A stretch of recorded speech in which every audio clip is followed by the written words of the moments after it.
موضوع الدرس التحديدات لكفار قريش اواخر سورة القمر تفسير ابن كثير. الحمد لله رب العالمين والصلاة والسلام على أشرف الأنبياء وسيد المرسلين سيدنا محمد وعلى آله وأصحابه أجمعين.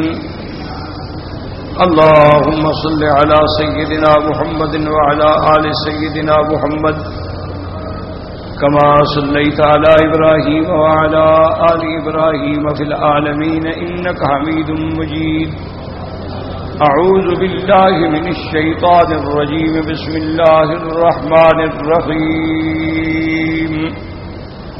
ولقد جاء آل فرعون النذر كذبوا بآياتنا كلها فأخذناهم أخذ عزيز مقتدر.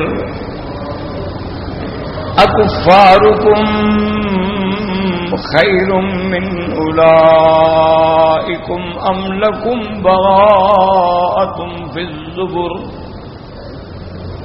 أم يقولون نحن جميع منتصر سيهزم الجمع ويولون الدبر بل الساعة موئدهم والساعة أدهى وأمر.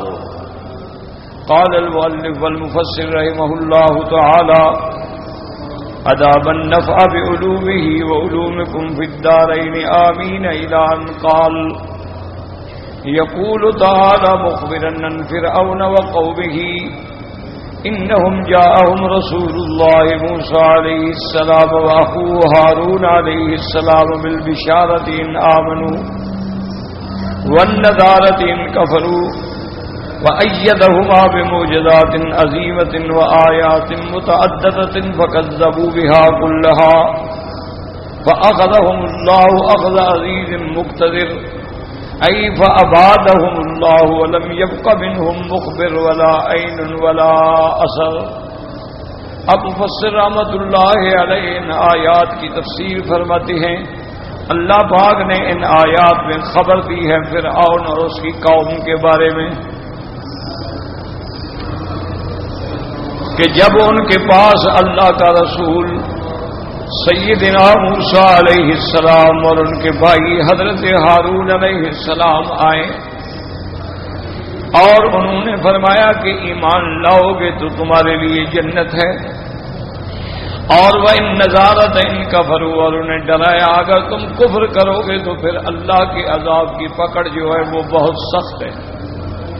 وَأَيَّدَهُمَا اللہ نے ان دونوں کی تائید فرمائی ان کو معجزات عظیمہ عطا فرمائے وآیات متعددۃ اور کئی نشانیاں عطا فرمائیں جیسے اللہ فرماتے ہیں 9 آیات بینات فکذبوا بها کلها لیکن فرعون اور اس کی قوم نے معجزات اور تمام آیات کی تکذیب کی جھٹلایا اور کہا نعوذ باللہ جادوگر ہیں.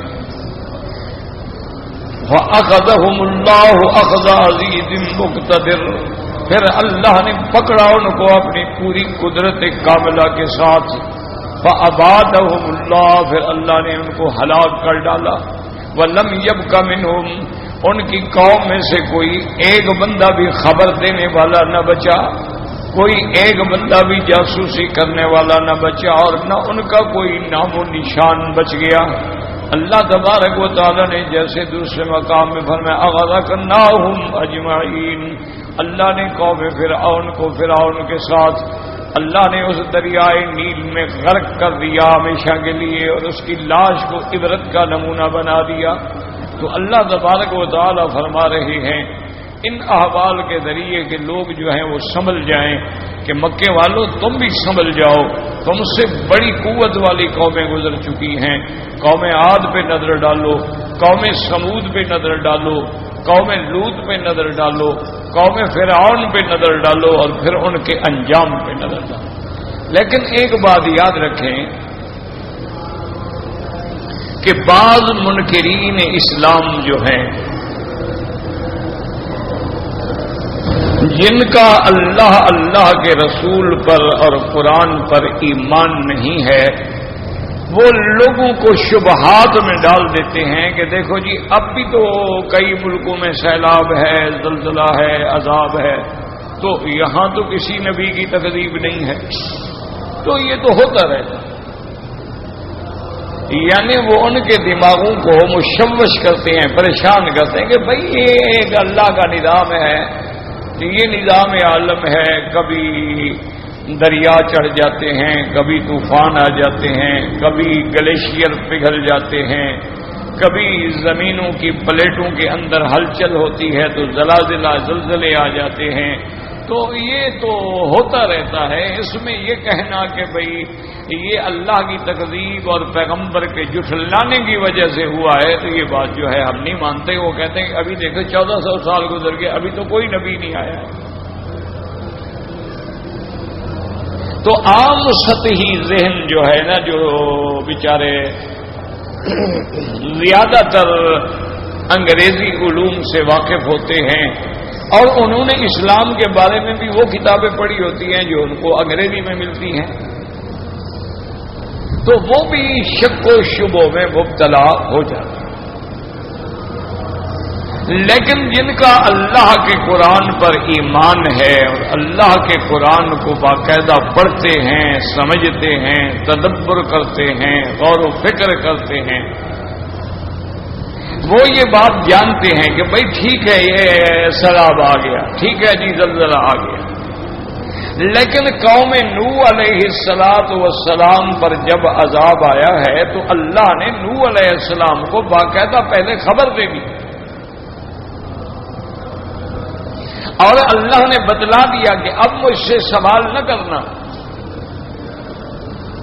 میں نے ان سب کو غرق کرنا ہے۔ اور اللہ نے صرف بتلا نہیں دیا بلکہ حکم دیا کہ وَاصْنَعِ الْفُلْكَ بِأَعْيُنِنَا، ہماری قدرت تمہاری نگرانی میں آپ کشتی تیار کریں، وَلَا تُخَاطِبْنِي فِي الَّذِينَ ظَلَمُوا إِنَّهُمْ مُغْرَقُونَ۔ تو اب سیدنا نوح علیہ السلام کشتی بنا رہے ہیں اور لوگ مذاق اڑا رہے ہیں، پھر اللہ نے نوح علیہ السلام کو یہ بھی حکم دیا کہ ہر چیز کے جوڑے اپنی کشتی میں بٹھا لو، پھر طوفان آنے کا وقت بھی بتا دیا کہ حتی اذا فاضت التنور، جب تنور سے پانی ابلنا شروع ہو جائے تو سمجھ لو طوفان آ گیا۔ تو یہ تو اتفاق نہیں ہے نا، اللہ تو سب کچھ پہلے پیغمبر کو بتلا دیا، کشتی بنوا دی، کشتی میں بٹھا دیا اور اس عذاب کے آنے کی نشانی بھی بتلا دی، اور پھر حضرت نوح علیہ السلام کے ساتھ جو کشتی میں سوار ہو گئے ان کو اللہ نے نجات دے دی، باقی کو غرق کیا۔ تو اس کو کہنا کہ اتفاق ہے یہ تو پھر جہالت ہے، یہ تو پھر ضد والی بات ہے نا، ضد کا دنیا میں کوئی علاج نہیں۔ قوم عاد کے بعد سیدنا ہود علیہ السلام تشریف لے آئے، انہوں نے قوم عاد کو دعوت توحید دی، لیکن قوم نے تکذیب کی اور اللہ کے پیغمبر نے ان کو بتا دیا کہ تم تکذیب کر رہے ہو، اب توبہ کر لو، اللہ کو منا لو ورنہ تم پہ عذاب آنے والا۔ اور پھر اللہ نے ہوا کا عذاب بھیجا اور حضرت ہود علیہ السلام اور ایمان لانے والے جو ہیں وہ سامنے موجود ہیں، ان کے لیے وہی ہوا جو ہے ماشاءاللہ ٹھنڈی ہے، دشمن کے لیے عذاب ہے۔ تو اب یہ تو کوئی کہانی نہیں نا جی کہ اتفاق سے عذاب آ گیا۔ اسی طرح قوم سمود پہ نظر ڈالیں کہ انہوں نے خود مطالبہ کیا کہ جی اونٹنی پیدا ہو، اونٹنی آ گئی، جب قتل کر ڈالا پیغمبر نے کہا کہ اب تیار ہو جاؤ عذاب آنے والا، اور پھر عذاب آیا اور عذاب ہی ایسا آیا کہ ایک چیخ ماری حضرت جبریل علیہ السلام نے، سب کے دماغ پھٹ گئے اور اس کے بعد ہمیشہ کے لیے ایسے ہو گئے جیسے گھاس کا چورا چورا ہو کے مٹی میں مل جاتا۔ تو حضرت صالح علیہ السلام محفوظ ہے اب اسی طرح حضرت موسیٰ علیہ السلام کا قصہ دیکھ لیں کہ موسیٰ علیہ السلام ہارون علیہ السلام بنو اسرائیل کو لے کے جا رہے ہیں، فرعون لشکر لے کے پیچھے آ رہا ہے۔ قوم نے آگے باقاعدہ کہا ہے کہ موسیٰ علیہ السلام آگے ہمارے دریا ہے اور دریا کو بغیر کشتیوں کے یا بغیر پل کے ہم عبور نہیں کر سکتے ہیں، اور پیچھے دشمن کی فوج ہے۔ تو حضرت موسیٰ علیہ السلام نے فرمایا ان معی ربی سیہدین، میرا رب میرے ساتھ ہے، مجھے راستہ دکھلائیں گے۔ اب موسیٰ علیہ السلام کو حکم ہوا کہ اپنا عصا دریا پہ ماریں۔ اب دریا میں دروازے بن گئے، موسیٰ علیہ السلام بابا قوم کے خیریت سے نکل گئے، فرعون اسی میں غرق ہو گیا۔ تو اب یہ کیا اتفاق ہے جی؟ یاد رکھیں کہ ایسے ایسے حوادثات دنیا میں آتے ہیں،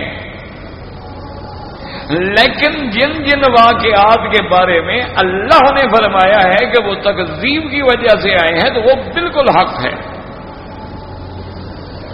اور اسی طرح یہ بھی یاد رکھ لیں کہ جن جن قوموں پر عذاب آئے ہیں اس کے وجوہات ہوتے ہیں۔ ایک مثلا عذاب آیا ہے تو ایک قوم کے لیے عذاب ہے، دوسروں کے لیے وہی چیز آزمائش ہے، تیسرے کے لیے وہی چیز اس کے درجات کی بلندی کا سبب ہے۔ آپ نے دیکھا نہیں، بڑے بڑے اللہ کے اولیاء اللہ جو ہے مریض ہیں، بیمار ہیں، بیچارے ویل چیئر پہ بیٹھے ہیں، کسی کی ٹانگیں کام نہیں کر رہی، کسی کی آنکھیں کام نہیں کر رہی ہیں، تو اللہ ان کو صحت دینے پہ قادر ہیں، لیکن تکلیف دیتے ہیں، وہ صبر کریں اور ان کے درجات جو ہے اللہ بلند فرمائے۔ اب ایک چیز یہ ہے کہ گناہگار کے لیے اور کافر کے لیے وہ سزا ہے، مجرم کے لیے وہ سزا ہے، لیکن صالح بندوں کے درجات کی بلندی کا ذریعہ ہے۔ تو اس لیے ہمیشہ ان خیالات میں الجھنا جو ہے یہ بے وقوفی ہے۔ اب وہ دور کی باتیں لے آئیں کہ جی کیونکہ نظام درجہ حرارت تبدیل ہو گیا ہے اور گلیشیئر پگھلنے لگ گئے ہیں، اس وجہ سے طوفان آ رہے ہیں، تو بھائی اس حرارت کے پیدا کرنے والا کون ہے؟ یہ تو جہالت ہوتی ہے نا۔ وہ ایک آدمی کسی باغ میں گھس گیا اور وہ بد عقیدہ تھا، جبریہ کا عقیدہ رکھنے والا تھا، اس نے جا کے باغ سے کچھ پھل توڑا، مالک آ گیا، مالک نے پکڑ لیا۔ اس نے کہا یہ تم کیا کر رہے ہو؟ اس نے کہا کیا مطلب؟ تمہارے سامنے پھل توڑ رہے ہو، کیوں توڑ رہے ہو؟ اس نے کہا مجھے اللہ نے مجبور کیا ہے، اللہ کی قدرت، اللہ کا حکم ہے، میں کیا کروں؟ مجھے اللہ نے پیدا کیا ہے، پھلوں کو بھی اللہ نے پیدا کیا ہے، مجھے کھانے کی بھی اللہ نے توفیق دی ہے، تو یہ کون سی چوری ہے؟ میں تو ایک بندہ مجبور ہوں، میرے ہاتھ میں کیا ہے؟ وہ مالک کے باغ جو تھا نا، سمجھدار تھا، اس نے کہا یہ پاگل ہے، یہ مسئلے نہیں سمجھے گا، اس کو اگر ہم دلائل دیں گے تو یہ دلائل نہیں سمجھے گا۔ اس نے اپنے ملازموں کو بلایا، کہا ابھی رسی لے آؤ، رسی لے آنے کا باندھو اس کو۔ انہوں نے باندھ دیا، انہوں نے کہا کہ لکڑی لے آؤ، اور ٹھکائی کی ٹھیک لکڑی سے مارے۔ یہ کیا کر رہا ہے؟ نے کہا میں بھی مجبور ہوں، مجھے بھی اللہ نے پیدا کیا، رسی کو بھی اللہ نے پیدا کیا، لکڑی کو بھی اللہ نے پیدا کیا، مجھے مارنے کا حکم بھی اللہ نے دیا، اب کیوں چیخ رہے ہو؟ تو یہ محض جہالت ہوتی ہے، آدمی اپنے آپ کو تسلی دیتے ہیں۔ اور یہ تقدیر میں جو لکھا ہوا تھا کہ میں نے گناہگار ہونا ہے اور اس نے اچھا ہونا ہے، میں کیا کر سکتا تھا؟ اگر اللہ چاہتے، جیسے کافر کہتے تھے اللہ چاہتے تو ہم شرک نہ کرتے، ہمارے ماں باپ شرک نہ کرتے، ہم گناہ نہ کرتے، اللہ فوراً ہمیں ہلاک کر دیتے۔ تو یہ محض تخیلات فاسدہ ہیں۔ اللہ تبارک و تعالیٰ کا نظام ہے، وہ کبھی کسی قوم کو ہلاک نہیں کرتے جب تک پیغمبر نہ بھیجیں، جب تک دلائل نہ بھیجیں، جب تک ان کی حجت جو ہے وہ تام نہ ہو۔ اب دیکھیں نا، اللہ تو جانتے تھے نا کہ لوط علیہ السلام کی قوم کیا کرتی ہے، لیکن اللہ نے عذاب نہیں بھیجا، پہلے فرشتوں کو بھیجا، لڑکوں کی شکل میں آئے، پیغمبر کے سامنے کھڑا کیا، قوم کے فعل کا نبی کو گواہ بنایا۔ پھر اللہ نے اپنے عذاب کا نمونہ دکھلایا۔ تو اس لیے یہ یاد رکھ لیں کہ فرعون کو بھی اتنی لمبی مہلت ملی ہے، بڑی لمبی عمر تھی فرعون کی، اور تقریباً سینکڑوں سال اس کا اقتدار قائم رہا ہے۔ لیکن جب موسیٰ علیہ السلام آ گئے، اللہ کی نبوت کا اعلان کیا، معجزات دکھلائے، نہیں مانا، مقابلہ کیا، مقابلے میں شکست کھا گیا، اللہ نے پھر اور نشانیاں دکھلائیں، لیکن جب انکار کرتے کرتے عین آخری ضد کی حد کو پہنچ گئے تو اب اللہ نے پکڑ لیا۔ اللہ ہمیں مہلت دیتے ہیں کہ ہم سنبھل جائیں، اللہ ہمیں موقع دیتے ہیں کہ میرا بندہ ہے، غلطی ہو گئی ہے، ٹھوکر لگ گئی ہے، یہ توبہ کر لے پھر ٹھیک ہو جائے، تو میرے دروازے میں معافی کے خزانے کی کمی تو نہیں۔ اللہ تبارک و تعالی ہمیں ایسے نہیں پکڑ لیتے، ہمیں مہلت دیتی ہیں، مہلت پہ مہلت دیتے ہیں۔ لیکن جب کسی فصل کا پک جاتا ہے تو پھر کاٹا جاتا ہے، جب ہم بھی گناہوں کی فصل میں پک جاتے ہیں تو پھر انجام ہلاکت ہوتا ہے۔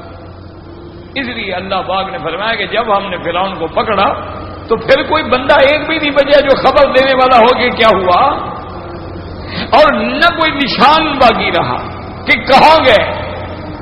وہ تو صرف فرعون کی لاش کو اللہ نے باہر پھینک دیا، باقی تو دریا نکل گیا۔ اور اس کے بعد اللہ پاک نے یہ سارے واقعات بیان کرنے کے بعد مکے کے کافروں کو تحدید فرمائی، کفارکم خیر من اولئکم ام لکم براءۃ فی الزبر۔ یاد رکھو دلیل دو قسم کی ہوتی ہے، یا دلیل عقلی ہوتی ہے یا دلیل نقلی ہوتی ہے۔ عقلی معنی عقل تسلیم کرے، نقلی معنی کتابوں کے اندر موجود ہو اور نقل ہوتی چلی آ رہی ہو۔ اللہ نے فرمایا مکے والے عقلی طور پہ بتاؤ، کیا تمہارے کفار پہلے کفار سے کچھ زیادہ بہتر ہیں، زیادہ طاقتور ہیں، زیادہ قوت والے ہیں، زیادہ شوکت والے ہیں؟ اگر عقلی دلیل دیکھو تو تم تو ان کے مقابلے پہ کچھ بھی نہیں ہو، اور اگر عقلی دلیل نہیں تو کیا تمہارے پاس کوئی کتاب ہے، کوئی پروانہ ہے لکھا ہوا کہ تم پہ عذاب نہیں ہوگا؟ تو تمہارے پاس کوئی دلیل عقلی ہے تو سمجھاؤ کہ بھی تم کافر ہو تو قوم عاد پہ نظر ڈالو، قوم ثمود پہ نظر ہو تو تم سے عدد میں بھی زیادہ تھے، طاقت میں بھی زیادہ تھے، دولت میں بھی زیادہ تھے، اور تم ان کے مقابلے پہ انتہائی کمزور۔ یا تمہارے پاس کوئی دلیل ہے کتاب میں لکھی ہوئی زبربانہ کتاب، ام لکم براءۃ فی الزبر، یا کسی سابقہ کتاب میں لکھا ہوا ہے کہ مکے والے جو کچھ کرتے رہے ان کو عذاب نہیں ہوگا، تو کچھ ہے تو دے آؤ۔ اکفارکم خیر من اولئکم، اب مفسر کہتے ہیں کفارکم خطاب مکے کے مشرکوں کو ہے کہ ایھا المشرکون من کفار قریش، اے کفار قریش کے مشرکو بتاؤ، خیر من اولئکم یعنی من الذین تقدم ذکرهم ممن اہلکوا بسبب تکذیبهم الرسل وکفرهم بالکتب، انتم خیر من اولئکم، یعنی جن کا اس صورت مبارک میں ذکر کیا ہے ہم نے، جن کو ہم نے ہلاک کیا کہ انہوں نے رسولوں کی تکذیب کی اور اللہ کی کتابوں سے کفر کیا، بتاؤ کیا تم ان سے کچھ زیادہ بہتر ہو؟ بہتر مانا زیادہ طاقت والے، زیادہ قوت والے، زیادہ شوکت والے۔ ام لکم براءۃ فی الزبر، اے ام معکم من اللہ براءۃ لا ینالکم عذاب ولا نقال، یا تمہارے پاس اللہ کی طرف سے کوئی پروانہ ہے کہ تم کو عذاب بھی نہیں ہوگا، تم پر کوئی عذاب کی سختی بھی نہیں آئے گی۔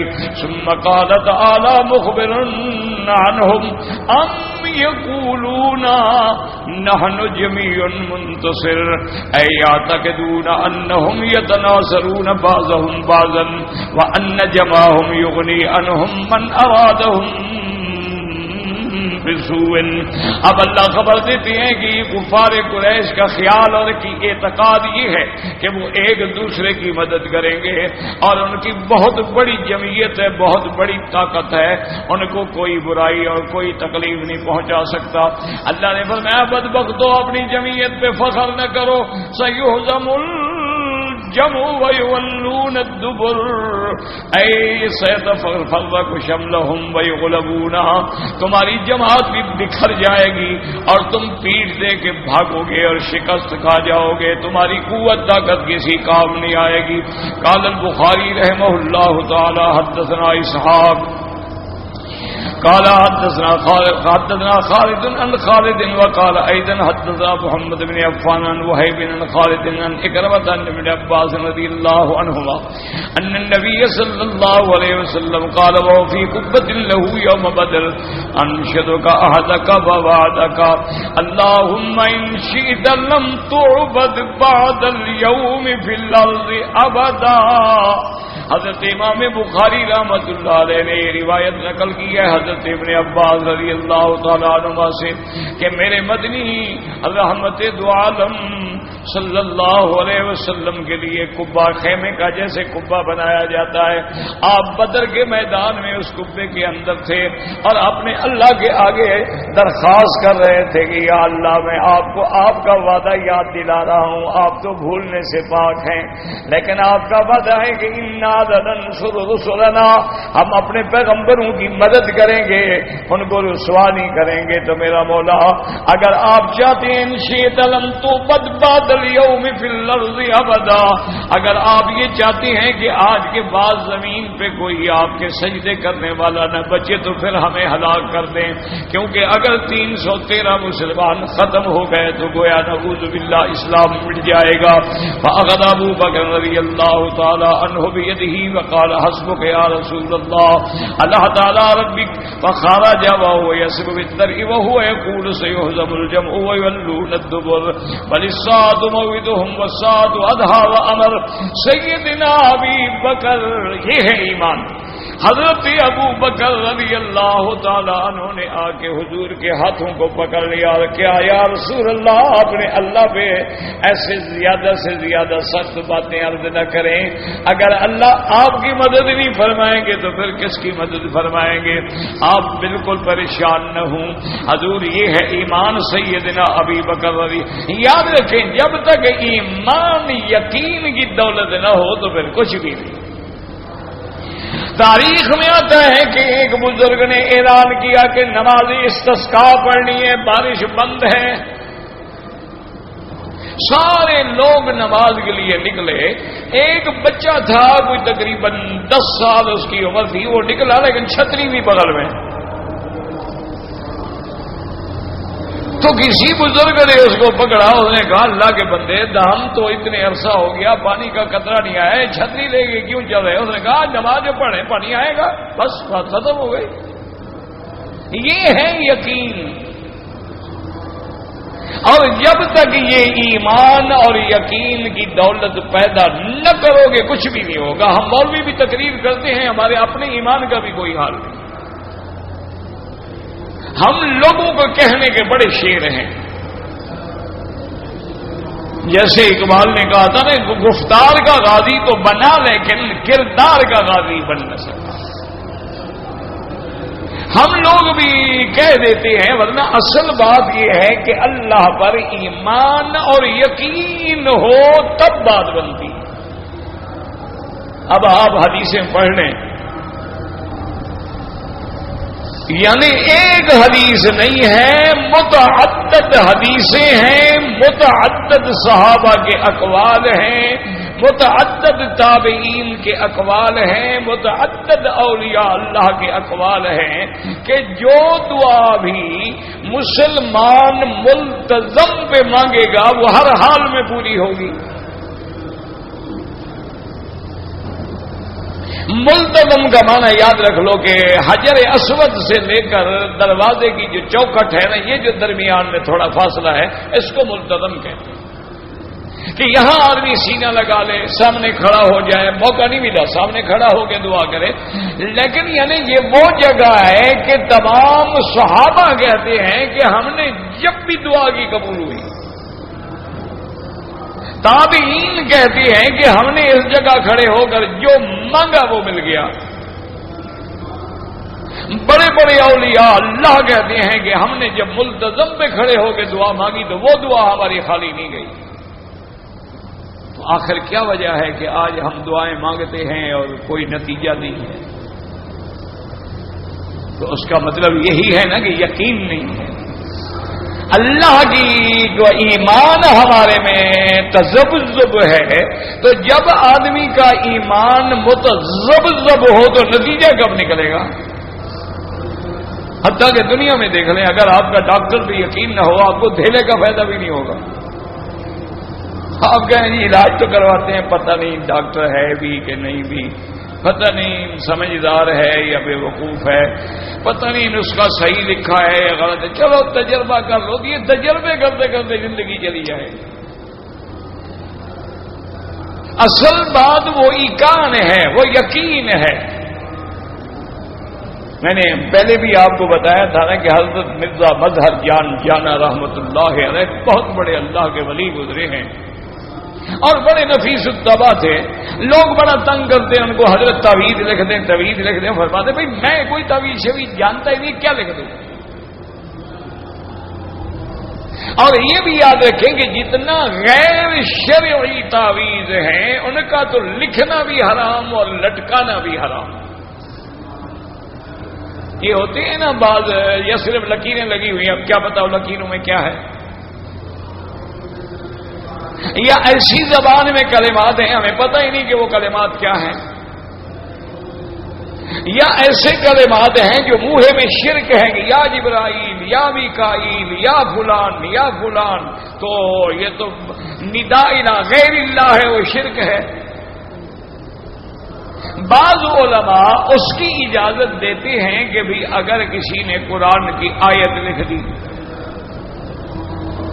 اگر کسی نے حضور صلی اللہ علیہ وسلم کی بتلائی ہوئی دعا لکھ دی،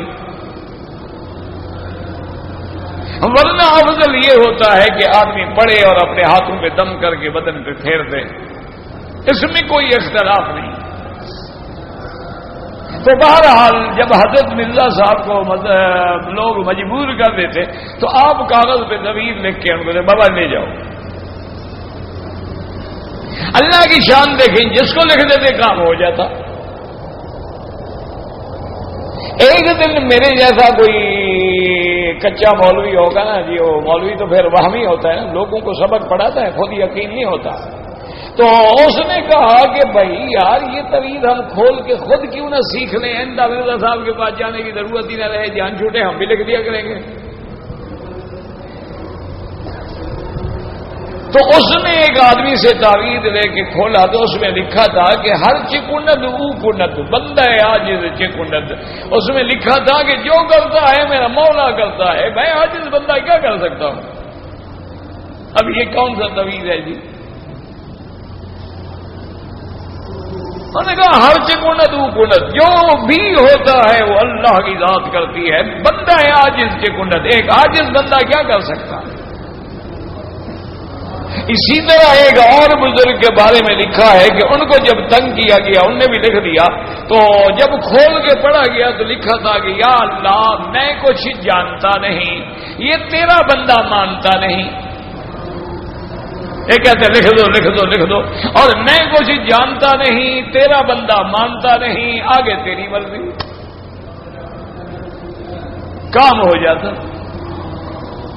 تو یہ ایقان اور یقین کی بات۔ وہ لڑکا بغل میں چھتری لے کے جا رہے، آدمی نے پوچھا بیٹا یہ کیا ہے؟ اور انہوں نے کہا بھائی ہم استسقاء کی نماز پڑھنے جا رہے ہیں، بارش ہے، میرے کپڑے خراب ہو جائیں، میں اپنی چھتری ساتھ لایا ہوں۔ اس کو کہتے ہیں یقین، اس کو کہتے ہیں ایقان کہ آگ جل رہی ہے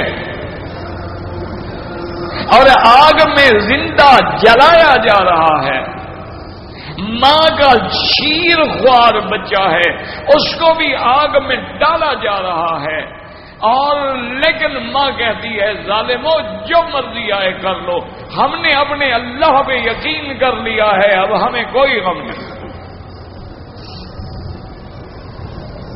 تو اصل بات یہی ہے میرے عزیز کہ ملتزم بھی وہی ہے، اللہ کا کعبہ بھی وہی ہے، مقام ابراہیم بھی وہی ہے، حتیم بھی وہی ہے، رکن یمانی بھی وہی ہے، لیکن وہ زبانیں نہیں رہی ہیں، اس لیے نہ ایمان ہے نہ رزق حلال ہے، نہ صدق مقال ہے۔ سارا دن جس زبان سے ہم جھوٹ بکتے رہیں پھر کہیں یا اللہ، تو پلید زبان سے کہنے سے کیا فائدہ ہوگا؟ زبان کو تو ہم نے پلید پہلے کر دیا نا۔ اگر پلید کپڑوں میں نماز نہیں ہوتی تو پلید زبان سے پھر دعا کیا سنی جائے گی؟ یہ تو اس کا کرم ہے کہ وہ جانوروں کی بھی سنتا ہے، وہ فرعون کی بھی سنتا ہے، وہ تو ابلیس کی بھی سنتا ہے۔ تو کبھی ہماری بھی کوئی کام بن گیا، یہ تو اس کا کرم ہے نا، اس کا رحم ہے، ورنہ ہم مستحق تو نہیں ہیں۔ یقین یہ ہے کہ ملکہ ہے اور مصر کی ملکہ ہے، فرعون کی زوجہ ہے، اور حضرت موسیٰ علیہ السلام پہ ایمان لائی ہے۔ اس ظالم نے ہاتھوں میں میخیں گڑوا دی ہیں۔ آپ خود اندازہ کریں، ایک نفیس عورت کے ہاتھ میں لوہے کی میخیں گاڑ دی جائیں، پاؤں میں میخیں گاڑ دی جائیں، اور اوپر ایک پتھر لٹکا دیا جائے، اور فرعون کہے کہ اترک، موسیٰ علیہ السلام کی رسالت کا انکار کرو ورنہ یہ پتھر بھی تیرے اوپر ڈال کے کچل ڈالا جائے گا۔ اور وہ اسی وقت بھی کہتی ہے رب ابن لی عندک بیتا فی الجنہ،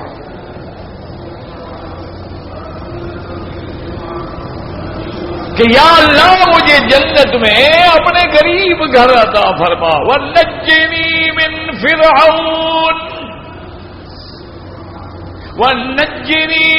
فرعون وعملہ، مجھے فرعون اور اس کے عقیدے سے، عمل سے بھی نجات عطا فرما۔ اب دیکھیں دعا زبان سے نکلی اور عرش پہ پہنچی۔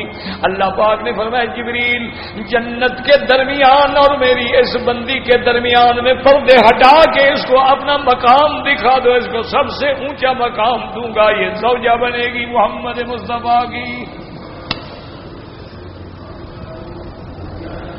اللہ نے فرمایا کھول دو، ہٹا دو پردے۔ جب پردے ہٹ گئے اور بی بی کی نظر پڑی تو بی بی خوش ہو گئی۔ پھر اور کہنے لگا دیکھا ڈر کے مارے دماغ چل گیا اس لیے ہنس رہی ہے، ورنہ موت کے وقت کوئی ہنستا ہے وہ تو جنت کو دیکھ کے ہنس رہی ہے۔ اس لیے ہمیشہ یاد رکھیں کہ اللہ کے قرآن کو جب پڑھیں تو پورے یقین کامل سے پڑھیں، اور طواف کریں، ملتزم پہ جائیں، مقام ابراہیم پہ نماز پڑھ کے دعا مانگیں، حتیم پہ کھڑے ہو کے دعا مانگیں، رکن یمانی پہ دعا مانگیں، اس یقین سے مانگیں کہ مولا یہاں سے مانگنے والا تو کبھی خالی کیا نہیں، مجھے کیوں خالی بھیجو گے؟ میرا مولا تیرے دروازے کا حکم ہے کہ مجھ سے مانگو، اب آپ سے مانگ رہے آپ نہ دیں تو ہم کہاں جائیں؟ یقین پیدا کر۔ تو اس لیے ہمیشہ یاد رکھیں گے، دیکھیں اللہ تبارک و تعالیٰ نے یقین دیکھیں سیدنا ابی بکر کا کہ پیغمبر وہ کہہ رہے ہیں یا رسول اللہ کیوں آپ ایسی سخت دعائیں کر رہے ہیں؟ اور اس کے بعد حضور صلی اللہ علیہ وسلم نے زرہ پہنی اور باہر نکلے، اور آپ کی زبان مبارک پہ یہ آیت تھی سیہزم الجمع ویولون الدبر بل الساعۃ موعدہم والساعة أدهى وأمر، وقد رواه البخاري والنسائي في غير موضع من حديث خالد بن مهران الحذاء به، وقال ابن أبي حاتم حدثنا أبي قال حدثنا أبو ربيع الزهراني قال حدثنا حماد بن أيوب قال لما نزلت سيهزم الجمع ويولون الدبر اے جمع یہزم، اے جمع یغلب، کہ اس جماعت کو شکست ہوگی، یہ جماعت مغلوب ہوگی۔ قال عمر رضی اللہ تعالیٰ عنہ فلما کان یوم بدر رأیت رسول اللہ صلی اللہ علیہ وسلم یسب فی الدرع، آپ ٹہل رہے تھے درع پہنے ہوئے اور فرما رہے تھے سیہزم الجمع ویولون الدبر فعرفت تعبیرها یومئذ۔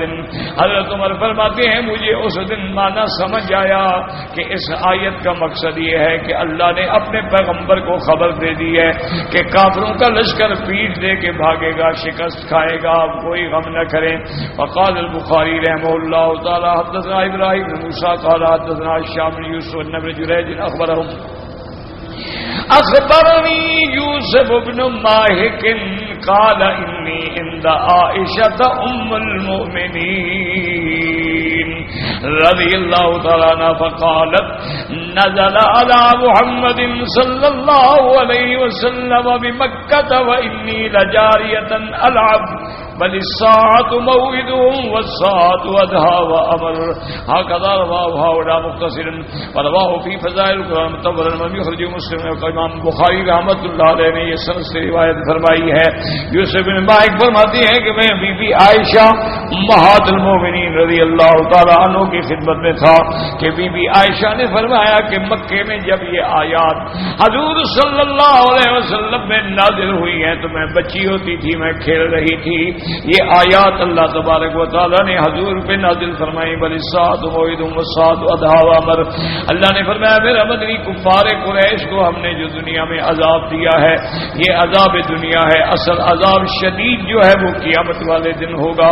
ان المجرمین فی ضلال وسعر یوم یسحبون فی النار علی وجوہہم ذوقوا مس سقر انا کل شیء خلقناه بقدر وما امرنا الا واحدۃ کلمح بالبصر وَلَقَدْ أَهْلَكْنَا أَشْيَاءَكُمْ فَهَلْ مِن مُدَّكِرٍ وَكُلُّ شَيْءٍ فَعَلُوهُ بِالزُّبُرِ وَكُلُّ صَغِيرٍ وَكَبِيرٍ مُسْتَطَرٍ إِنَّ الْمُتَّقِينَ فِي جَنَّاتٍ وَنَهَرٍ فِي مَقْعَدِ صِدْقٍ عِندَ مَلِيكٍ مقتدر یخبرنا تعالی وجمن فی دلال الحق وسوء ما هم فيه من شکوک والاضطراب فی الاراء۔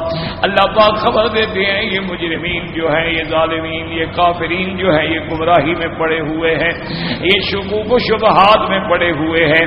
وہذا یشن کل من ظالم کافر مقتدر من سائر الفرق۔ اب مفسر رحمۃ اللہ علیہ فرماتے ہیں جو لوگ انہی کی طرح شک کرتے ہیں اللہ کے احکام میں، اوامر میں، نواہی میں، فراوین میں، شبوں میں پڑے ہوئے ہیں، چاہے وہ کافر ہو یا چاہے اہل بدعت میں سے ہو، ان کا بھی حال یہی ہوگا۔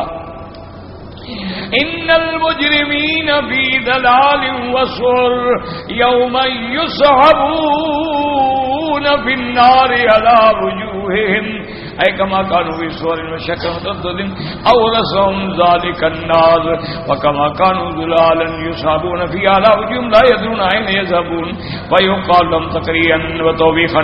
اب مفسر فرماتا ہے کہ جیسے کافر شک میں پڑے ہوئے تھے، تردد میں پڑے ہوئے تھے قیامت ہوگی کہ نہیں ہوگی، اللہ نے اب ان کو جہنم میں ڈالا، اور جیسے دنیا میں گمراہ تھے جدھر منہ اٹھایا چل پڑے، آج اللہ حکم دیں گے ان کو منہ کے بل آگ میں ڈالا جائے، آگ میں کھینچا جائے، جیسے دنیا میں نہیں جانتے تھے لا یدرون این یذهبون کے کدھر جا رہے ہیں، کیا کہہ رہے ہیں۔ اب اللہ پاک نے سزا ایسی دی ہے کہ ان کو حکم دیا جائے گا فرشتوں کو کہ ان کو کھینچے آگ میں چہرے کے بل، فیقال لهم تقریعا وتوبیخا، اور ان کو کہا جائے گا ذوقوا مس سقر، اب آگ کی لپٹ کا مزہ چکھو جس کا تم انکار کرتے تھے کہ کوئی قیامت نہیں، کوئی جہنم نہیں۔ اللہ فرمائیں گے اب مزہ چکھ لو، اب تو تم نے جہنم آنکھوں سے دیکھ لی ہے۔ پھر اس کے بعد اللہ فرماتے ہیں انا کل شیء خلقناه بقدر وخلق كل شيء فقدره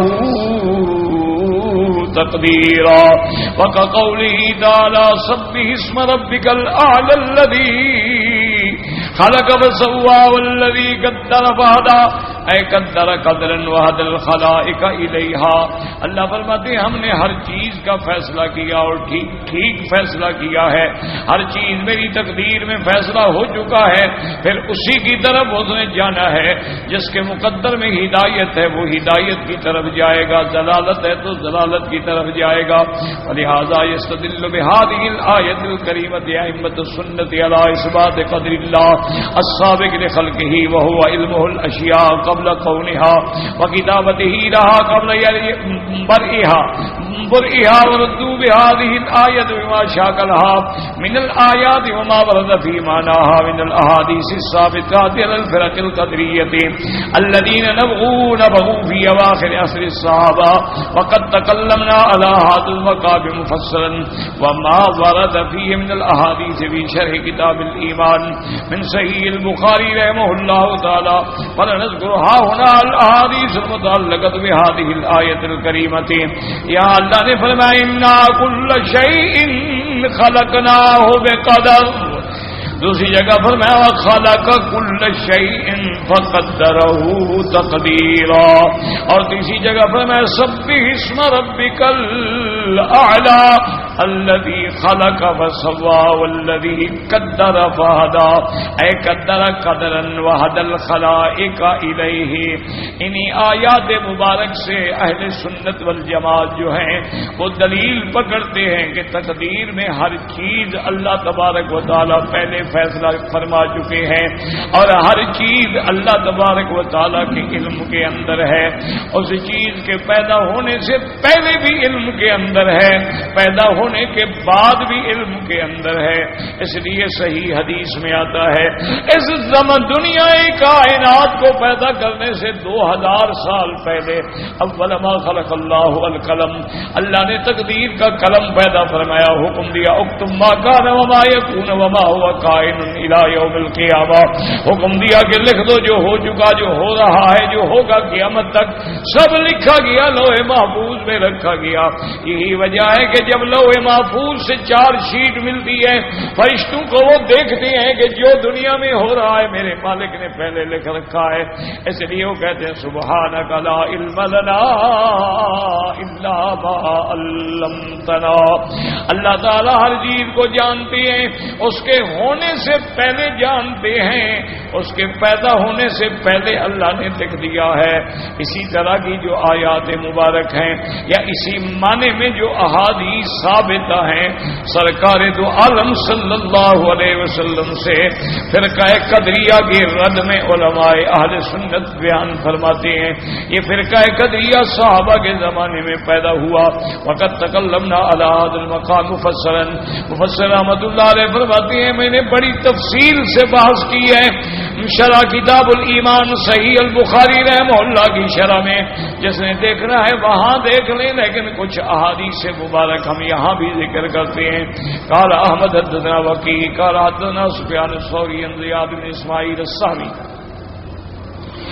عن محمد بن عباد بن جعفر النبی هريرة رضی اللہ تعالی عنہ قال جاء مشركو قريش الى النبي صلى الله عليه وسلم يخاصمونه في القدر من اليوم يصابون في النار على وجوههم ذوقوا مس سقر انا كل شيء خلقناه بقدر. اللہ تبارک و تعالی کے نبی کے ساتھ کفار قریش جو ہے تقدیر کے مسئلے میں جھگڑا کر رہے تھے.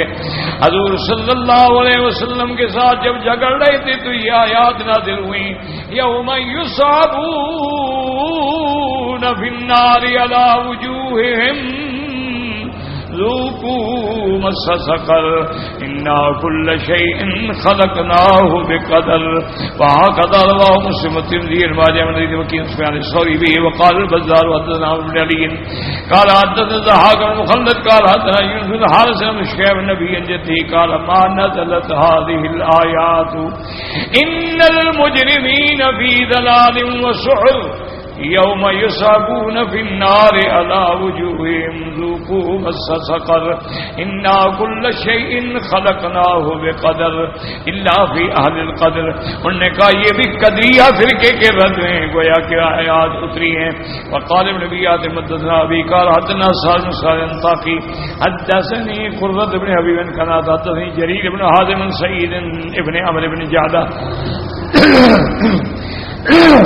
ان ابن زرارة النبي صلى الله عليه وسلم انه ترى هذه الآية ذوقوا مس سقر انا كل شيء خلقناه بقدر. قال نزلت بي اناس من امتي يكونون في اخر الزمان يكذبون بقدر الله.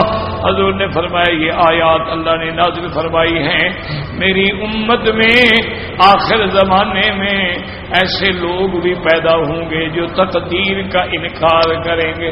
تو بڑے فرقے پیدا ہوئے، یاد رکھیں، قدریہ پیدا ہوئے، جبریہ پیدا ہوئے، مشبہ پیدا ہوئے، اسی طرح کرامیہ پیدا ہوئے، جہمیہ پیدا ہوئے، اور پھر ان میں آگے کتنے اقسام ہیں اللہ معاف فرمائے، اور سارے کے سارے گمراہ فرقے ہیں جو راستے سے ہٹ گئے.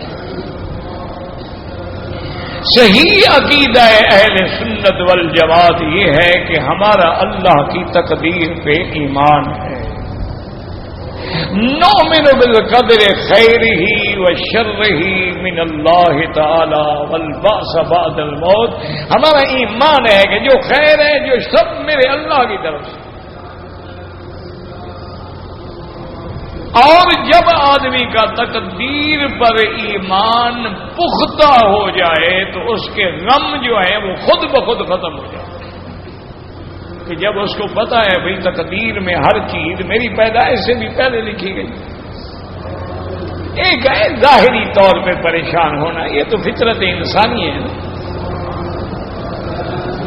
یہ تو فطرت کا تقاضا ہے کہ انسان کو غم بھی ہوتا ہے، خوشی بھی ہوتی ہے، پریشانی بھی ہوتی ہے، راحت بھی ہوتی ہے. یہ تو نظام فطرت ہے کہ سرکار دو جہاں کے بیٹی کے بیٹے جب فوت ہوئے حضور اپنی گود میں لے کے بیٹھے ہیں اور فرماتے ہیں واللہ یا ابراہیم انا بفراقک لمحزونون. اے بیٹا ابراہیم تیری جدائی میں ہم غمگین بیٹھے ہیں. لا نقول الا کما یحب ربنا واللہ، لیکن ہم زبان سے وہ کہیں گے جس پہ اللہ راضی ہو. انا للہ وانا الیہ راجعون. حضور رو رہے. تو یہ غم جو ہے نا، یاد رکھو یہ تو فطری بات. حضرت یعقوب علیہ السلام پیغمبر ہیں، نبی ہیں،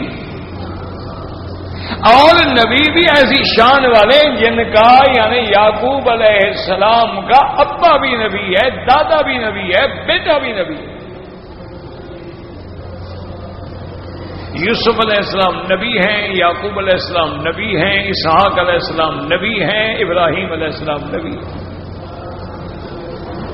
لیکن اس کے باوجود جب حضرت یوسف کا خواب آپ نے سنا تھا تو آپ کو یقین تھا کہ یہ خواب سچا ہے، اس کی تعبیر ظاہر ہوگی، اور اللہ یوسف علیہ السلام کو اتنا اونچا مرتبہ عطا فرمائیں گے کہ سب آپ کے سامنے جھکیں گے.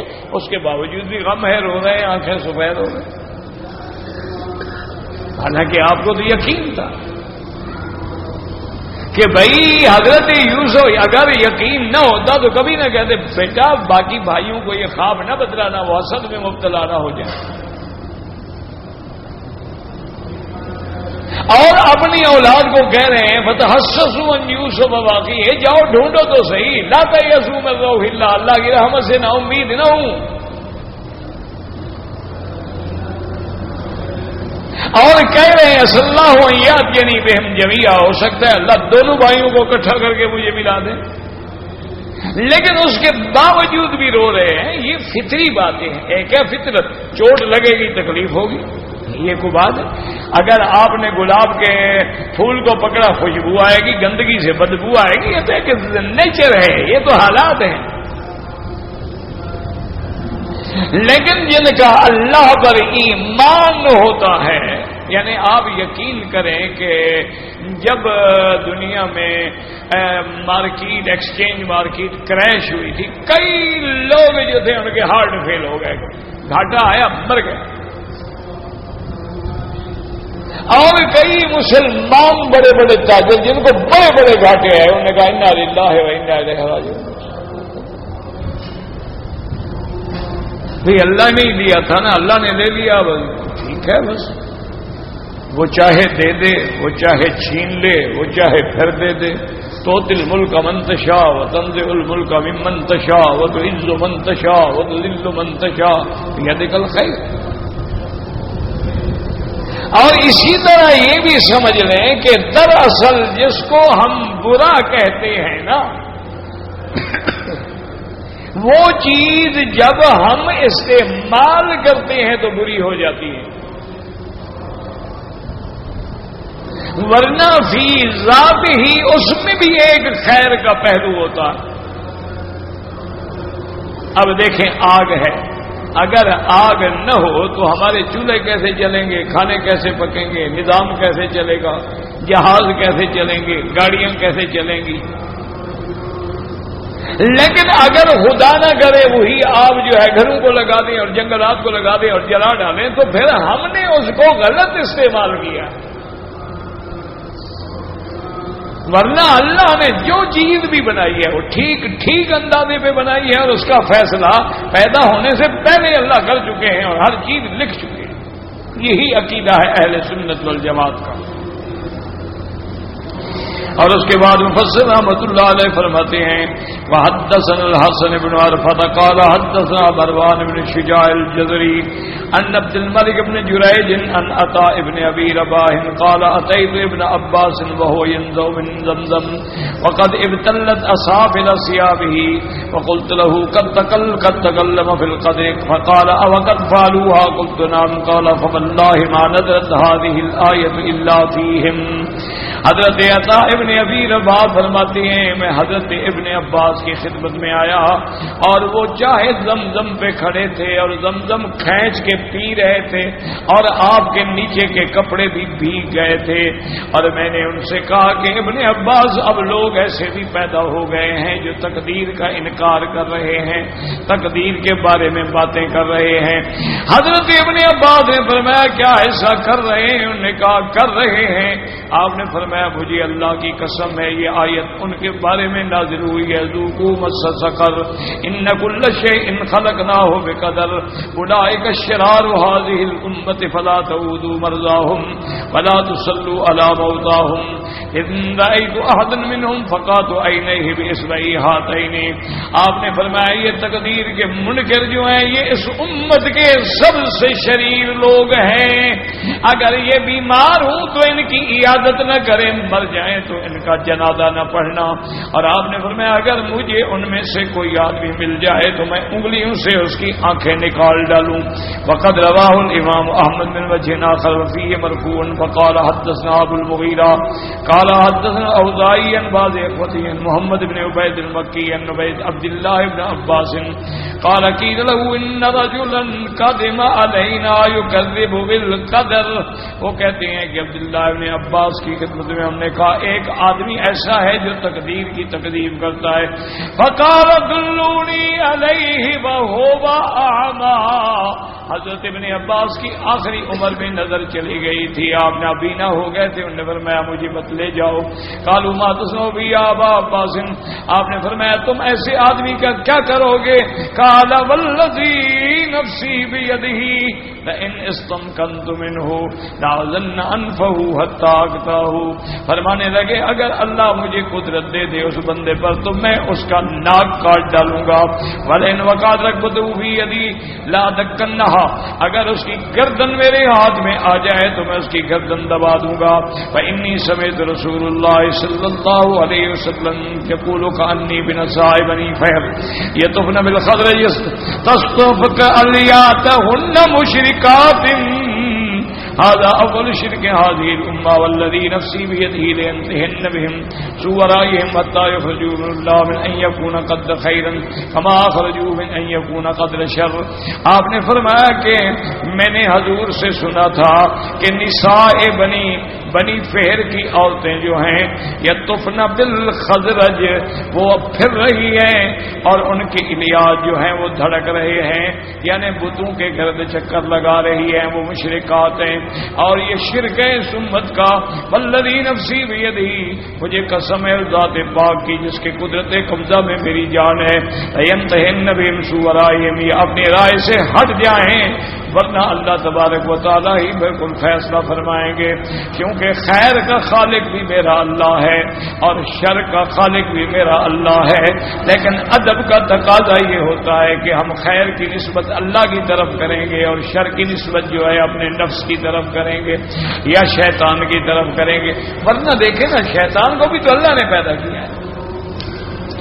دنیا میں جتنی جانور ہیں، خنزیر ہے، کتے ہیں، ناپاک ہیں، ان کو بھی اللہ، لیکن یہ نہیں کہیں گے کہ ہم یا خالق الکلاب، ہم کہیں گے یا خالق الانبیاء والمرسلین، یعنی جو اس کی شان کی طرف زیبا ہے اس کی نسبت کریں گے، اور جو چیزیں شان کو زیبا نہیں ہیں وہ اللہ کی طرف نسبت نہیں کی جائے گی۔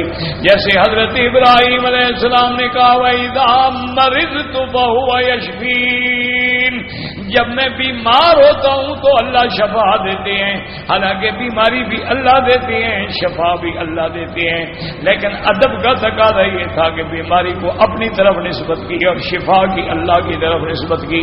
آمنا باللہ نؤمن بالقدر خیرہ وشرہ من اللہ تعالی والبعث بعد الموت۔ اللهم صل على سيدنا محمد وعلى آل سيدنا محمد كما صليت على إبراهيم وعلى آل إبراهيم في العالمين إنك حميد مجيد۔ يا علي يا عظيم يا عليم يا حليم، يا علي يا عظيم يا عليم يا حليم، يا علي يا عظيم يا عليم يا حليم۔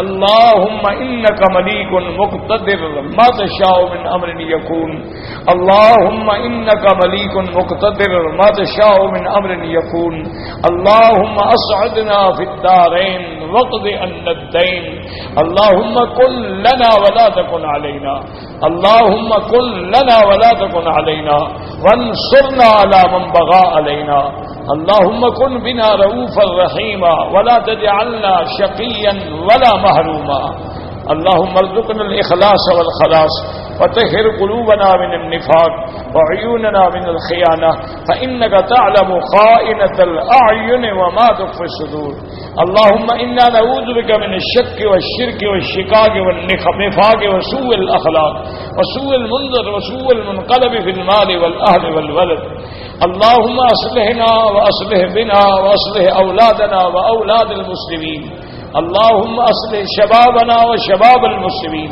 اللهم أصلح بناتنا وبنات المسلمين، اللهم أصلح قلوبنا وقلوب المسلمين، اللهم أصلح نياتنا ونيات المسلمين، اللهم أصلح ذرياتنا وذريات المسلمين، اللهم أصلح لنا شأننا كلها فلا تكلنا إلى أنفسنا طرفة عين قط ولا أقل من ذلك۔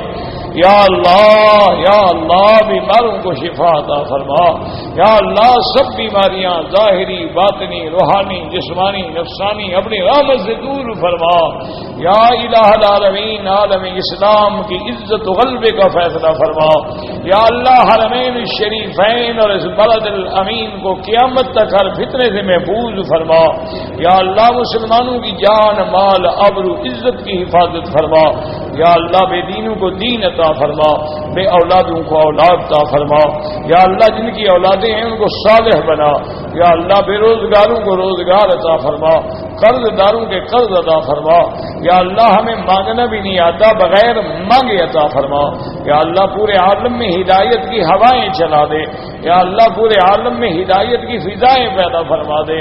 ربنا تقبل منا انك انت السميع العليم وتب علينا انك انت التواب الرحيم، اللهم اجعل لنا وللمسلمين من كل هم فرجا ومن كل ضيق مخرجا ومن كل بلاء عافيا، صلى الله تعالى على خير خلقه سيدنا محمد وعلى آله وصحبه أجمعين۔